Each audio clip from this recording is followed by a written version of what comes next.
let's jump right in. So we're gonna do this with the, I like to call it the Peter Hurley triangle, because he sort of kind of made that a famous thing. But really the main reason why I set it up that way is because I want to get as much light on London as possible. Now I'm not going to disclose London's age, but she didn't just graduate high school, okay? She got a few years under her belt. And so tip number one, when you are working with number one, when you're working with a lady, a female, a girl of any sort, they're not going to necessarily want to have lighting that is going to draw attention to wrinkles, blemishes, pimples, double chin, anything really. They don't really want attention brought to anything at all. So this type of lighting is going to be key. And the number one, not the number one tip, but tip number one is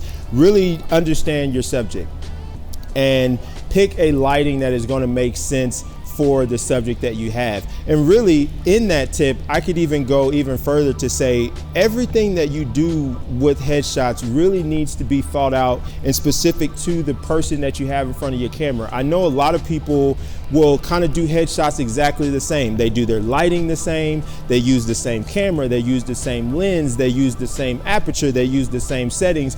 And I get the consistency and the efficiency of that. The thing about that is every light setup may not fit the subject. It also may not fit the objective of what they're wanting to do with the headshot. The lens may not fit the subject. The settings may not fit the subject or their objective of what they're wanting to do with the headshot. So although that's easy, and I know a lot of people preach that, I am big on looking at what you have in front of you and picking the settings that makes the most sense. So we have this light right here, right? So again, she's a mature woman. So we want to light her in a way to where we're not going to have a lot of shadows. Now, another thing when it comes to settings that you're going to take into account is your focal length. So I'm using a 100mm macro just because it's the one that I grabbed. But also your depth of field, you're going to want to take that into account, okay? Now I'm going to show you different ones. When I get into shooting this, I'm going to show you the difference between shooting this at 2.8 versus shooting it at like f8. That is also something that you have to take into account, because if I shoot this at 2.8, and 2.8 you might think isn't that shallow, but it is with the 100mm macro. If I shoot this at 2.8, what we can run into is her eyes will be nice and sharp, but her nose may be out of focus. Or when we get back to the ears are out of focus. If we were in an area where the background made sense to help tell the story of who the subject is, that's going to be out of focus. And maybe we don't want that. Right now here we're here and there's just a wall because we needed the shade from the sun. But let's say that, you know, we were at an office building, or we were somewhere where the background helped tell the story of what it is London does. We don't want to blow that out to smithereens. We want that to be a part of the headshot because we want that to help tell the viewer who she is. So in an instance like that, I wouldn't want to shoot at an f1.4 or an f2 or even a 2.8 with this 100mm, because it's just going to blur that out, and we want some of that context in the image. So I could go on and on, but I really want to drive the point that when you are doing these things, think about everything and pick your settings that makes the most sense, okay? What type of headshot would you like, London? Do you want something more serious, more boss-like? Do you want something more approachable? Do you have a good side? These are a lot of questions I normally wouldn't ask them back to back, but I'm just doing it for the sake of this video, just to keep it moving. Number one, do you have a side? Do you have a preferred side?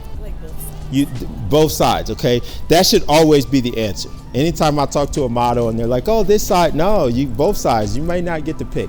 Okay, so do you want more of a bossy feel, or you want more of an approachable feel? Let's go with approachable. Okay, so the reason why that matters, if it's more approachable, I almost always will turn the subject a little bit and open the body up, okay? If it's more boss-like, I will, even a female, I will put them more straight onto the cam because that exudes authority. But generally, if someone wants to be more approachable, we're going to open the body up. It just feels more approachable. You can still have an approachable feel if they're straight on. What you wouldn't want to do is have them cross their arms.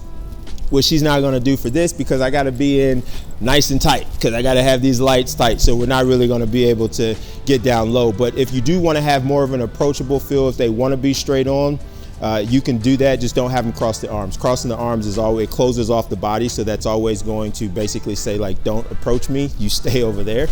And then another thing to keep in mind too with that, we'll throw in a tip, is you really need to know your subject, because putting someone straight onto the camera this way is going to make anybody appear more wider, especially on camera, especially depending on what focal length you're using.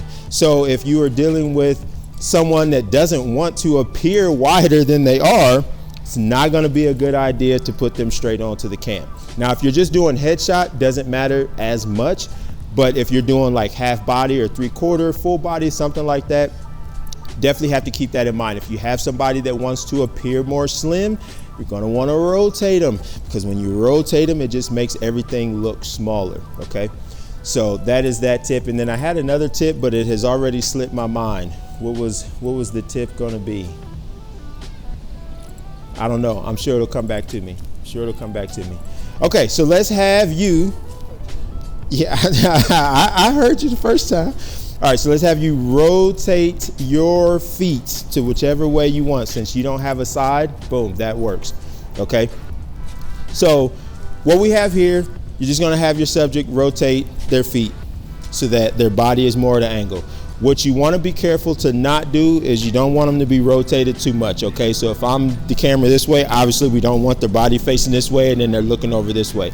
So you really want to have them rotate just enough to slim, and then you'll have them rotate at the waist back around to you if necessary. So this is kind of like you season to taste. There is really no one size fits all. It really depends on your subject, their body type, and what you're going for. So you make adjustments, which is fine.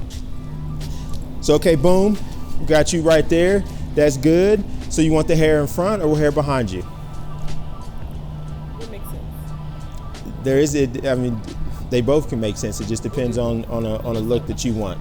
Okay. So when it comes to that hair, the one thing that I will say is whatever you do with the hair, you just want to make sure that it looks intentional, right? So just put like a couple strands like in front. That was too many. A couple is two. So essentially, you want things to look intentional, right? So if there's a little bit of hair in the front, we want all the hair in the front. If we've got the hair in the back, we want all the hair in the back. If we want the hair to one side, we want all the hair to one side. So you just want to look at that and make sure that whatever you're doing with the hair, it looks intentional, meaning you have everything where it needs to be. Okay. In terms of doing headshots, horizontal, landscape, or vertical portrait, these days I tend to shoot my headshots almost always landscape, horizontal, because cameras nowadays have a lot of megapixels, and that gives me the ability to have both. If I shoot a headshot vertical, I can't really turn that into a horizontal. I know we have AI and generative fill and generative expand and things like that, but if I'm shooting it vertical, it's going to be very difficult for me to turn that into a horizontal headshot if I need it or if the client needs it. If I shoot it horizontal, I can easily crop out the vertical, and again, because we have so many megapixels, it really isn't a problem. So I almost always shoot horizontal unless I'm doing something just real quick for somebody and I know that they're gonna do it. They're using it for like social media or something. It's just something on a whim, something real quick that they need. I might do vertical then, but usually I do horizontal. So today we're gonna go horizontal.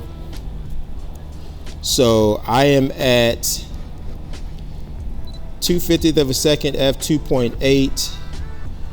And that looks good. So let me just have you tilt that head that way just a little bit. Yep, that's good right there. Perfect. Okay, and 3, 2, and 1. Good. Now, something that I always tell everybody that I work with, headshots or just anyone in general, when it comes to smiling, keep your face relaxed. Don't hold that smile the whole time.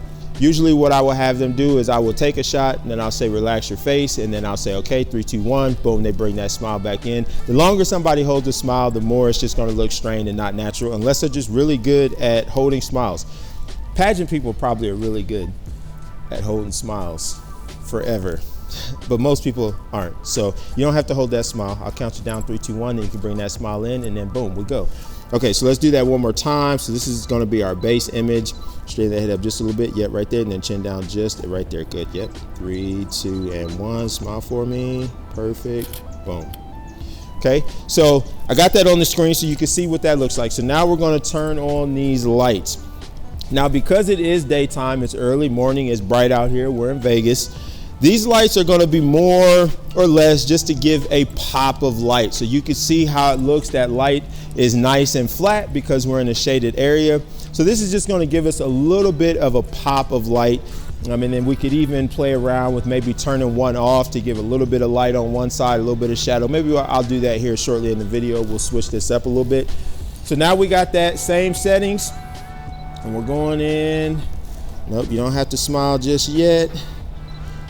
All right, yep, and that's good right there. Good. All right, 3, 2, and 1. Perfect. Let's have you take a look now. I'm at 2.8, and I'm gonna open that up here in a minute. Hold that confidently. You scare me. You're a photographer. You holding it all gingerly over there. So because I'm using these lights that are not very powerful, I'm having to obviously be in really close. I typically do not shoot headshots that close because the same reason of why I shoot horizontal, I tend to shoot a little bit further back to give me the options of how I want to crop it after the fact. So I typically would not shoot it this wide or this tight, but because I'm showcasing these tube lights, okay, and we're outside, this is what I have to do, okay, because I want to show these in a way that's not the normal stuff. You know, you could use these at night and they're going to be perfect accent lights. They can be key lights in low light situations. We know that, all right? We're trying to show you that you could do what they say you can't do with these bad boys, okay? All right, so you're good right there. Let me adjust these lights just a little bit because you're boom, boom. Okay. All right, so I'm gonna go to, well, let me punch in on this and let me see.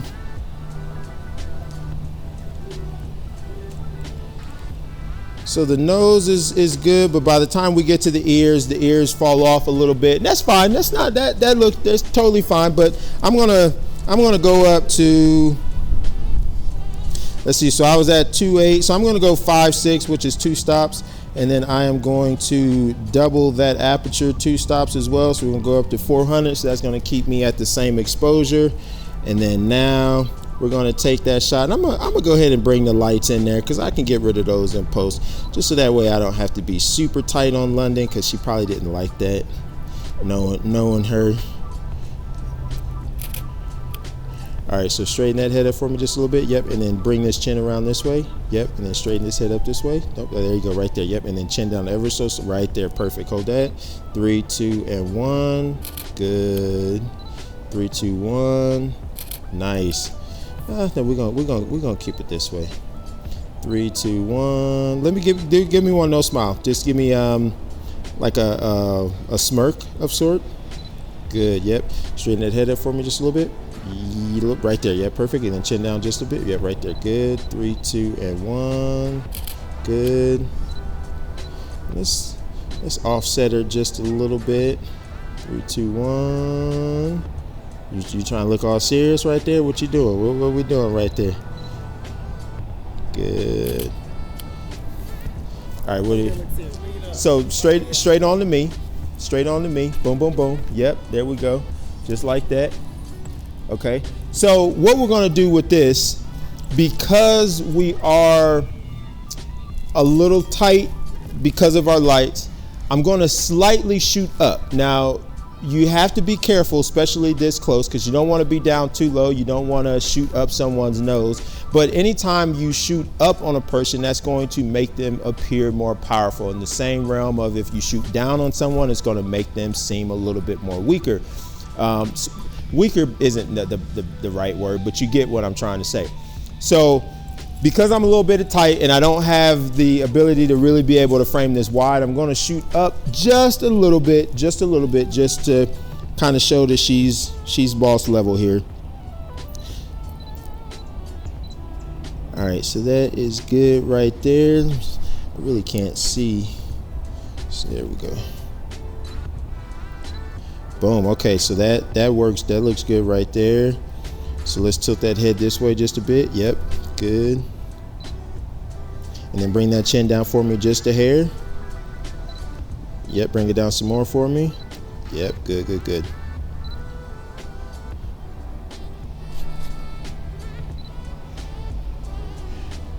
All right, so we need serious but not RBF.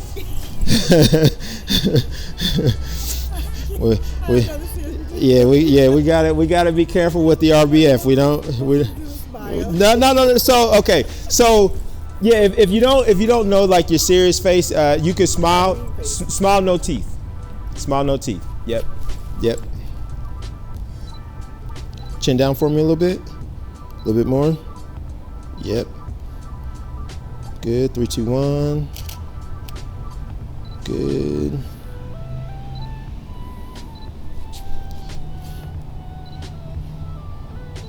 Good. 3, 2, 1.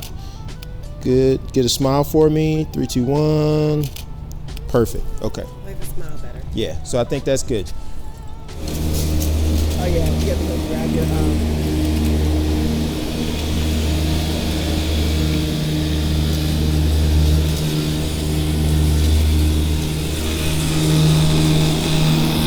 This is the reality of filming on location, okay?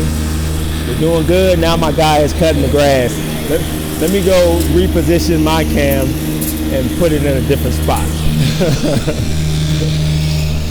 I'm real big on light. And so with light comes shadow. Shadow is how you shape the face. So when we had the triangle set up, that's really good for beauty lighting. It really helps to fill in those shadows, which is what a lot of women will like. But I like to have shadow. I embrace shadow, and I think every photographer, videographer, or cinematographer absolutely needs to embrace shadow. Shadow gives you depth. It gives you dimension. It shapes things, right? Things will only look three-dimensional when there's shadow. If you take a subject and we're shooting a photo, if there's no shadow, it will look 2D no matter what. It will look flat no matter what, because the shadows is what helps define the shape of things. So I embrace shadows. So I like to have shadows. But again, it's going to go back to what I said at the beginning of the video. It really is going to depend on the client. It's going to depend on what they're using the headshots for, what mood they're trying to have. I'm not going to go into it and just say, well, I'm going to have shadows because it's what I like. If that's not what they're going for, what they want, I'm not going to do it. But if I have a little bit of flexibility and leeway to do it, I'm almost always going to use a lighting setup that's going to have some sort of shadow, because it just looks more pleasing. And if you actually want the headshot that pops out, you need shadow. If you've ever looked at a headshot that just felt like it was just flat, it's because you have just even exposure. Everything is evenly lit and you don't have shadows. So it's hard to really distinguish the subject from the background, especially when you're shooting on a background like this that is relatively plain and boring and flat. If you don't have some sort of shadow, it's going to look flat. So you really want to play around with that when you can. Okay.